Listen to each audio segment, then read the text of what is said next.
સુરતના શિવશક્તિ ટેક્સટાઇલ માર્કેટમાં લાગેલી આગને કારણે કરોડોનું નુકસાન. ગાંધીનગરથી ઉચ્ચ અધિકારીઓનો કાફલો સુરત દોડી આવ્યો. વેપારીઓએ રાહત પેકેજની કરી માંગણી.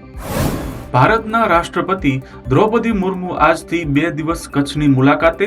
બપોરે 1 વાગ્યે ભુજ એરપોર્ટથી સર્કિટ હાઉસ ગયા બાદ સ્મૃતિવનની મુલાકાત લેશે. રાત્રિ રોકાણ ધોરડોમાં કરશે. ગુજરાતમાં નવા શૈક્ષણિક વર્ષથી પાઠ્યપુસ્તકોમાં કરાશે ફેરફાર. ધોરણ 1, 6, 7, 8 અને 12ના પુસ્તકો બદલાશે. ગુજરાતી, ગણિત, અર્થશાસ્ત્ર જેવા વિષયોમાં ફેરફાર કરવામાં આવશે. હવામાન વિભાગની આગાહી અનુસાર રાજ્યના તાપમાનમાં સામાન્ય કરતાં 2 થી 5 ડિગ્રીનો વધારો થવાની શક્યતા.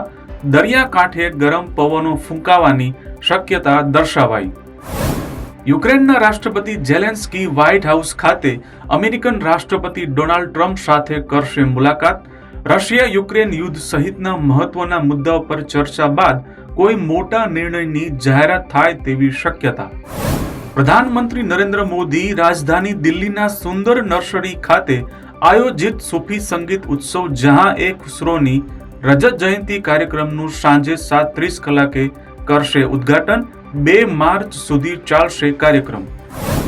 અમેરિકન હાઈકોર્ટના ન્યાયાધીશે ટ્રમ્પ વહીવટી તંત્રના લોકોને નોકરીમાંથી કાઢી મૂકવાના આદેશ પર રોક લગાવી.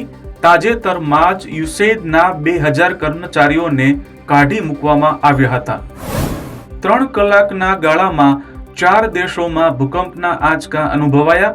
પટણામાં વહેલી સવારે 2:30 વાગ્યે 5.5ની તીવ્રતાનો આંચકો અનુભવાયો, તો પાકિસ્તાનમાં સવારે 5:14 4.5ની તીવ્રતાના આંચકાનો અનુભવ.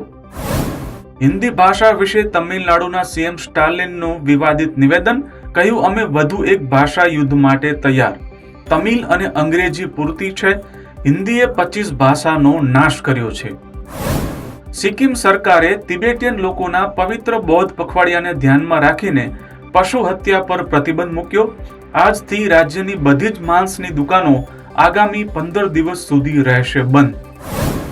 એક તરફ ગુજરાતમાં ગરમીની શરૂઆત, તો ઉત્તરાખંડમાં ભારે હિમવર્ષાથી તાપમાનમાં 10 ડિગ્રી સુધીનો ઘટાડો. આજે પણ ભારે હિમવર્ષાની ચેતવણી.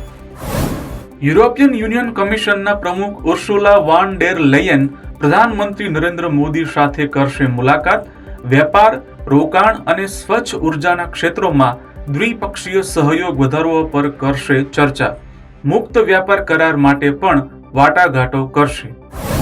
કેન્દ્રીય ગૃહમંત્રી અમિત શાહની અધ્યક્ષતામાં દિલ્હીમાં મહત્વપૂર્ણ બેઠક. સીએમ રેખા ગુપ્તા, દિલ્હીના ગૃહમંત્રી આશિષ સૂદ, દિલ્હી પોલીસ કમિશનર સહિતના વરિષ્ઠ અધિકારીઓ હાજરી આપશે. આજે દિલ્હી વિધાનસભામાં બીજો સીએજી રિપોર્ટ થશે રજૂ. આરોગ્ય સેવાઓમાં થતી અનિયમિતતાઓ અંગેનો રિપોર્ટ રજૂ કરવામાં આવશે. દારૂ કૌભાંડ અંગેનો પહેલો રિપોર્ટ 25 ફેબ્રુઆરીએ રજૂ કરવામાં આવ્યો હતો.